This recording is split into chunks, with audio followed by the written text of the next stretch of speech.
हाजी जफर अब्बास की खबर शामिल करते हैं जावरिया सरगोदा से। इलाका जावरिया के किसानों ने शुगर मिलों को गन्ने की सप्लाई रोकने का ऐलान कर दिया और जबरदस्त एहतजाज किया है।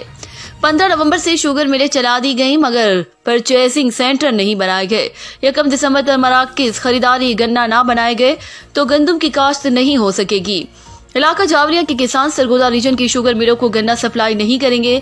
शुगर मिलों की मिली भगत और किसान दुश्मनी पॉलिसियों पर एहतजाज करते हैं। इन ख्यालात का इजहार गन्ने के एहतजाजी किसानों से खिताब करते हुए मलिक मसूद अहमद आवान, सदर काश्तकारान जावरिया और जफर हयात वतना ने किया। उन्होंने कहा कि 15 नवंबर से शुगर मिलें चला दी गई हैं मगर किसान के गन्ने की खरीदारी के मराकज़ कायम नहीं किए, जिससे गन्ने की कटाई नामुमकिन होने से गंदम की काश्त ताखीर का शिकार हो रही है। अगर बर वक्त किसान के गन्ने की खरीदारी मरकजों पर न किए गए तो इलाके में गंदम काश्त नहीं हो सकेगी। गंदम बहरान की जिम्मेदार हुकूमत और तहसील और जिला इंतजामिया होगी।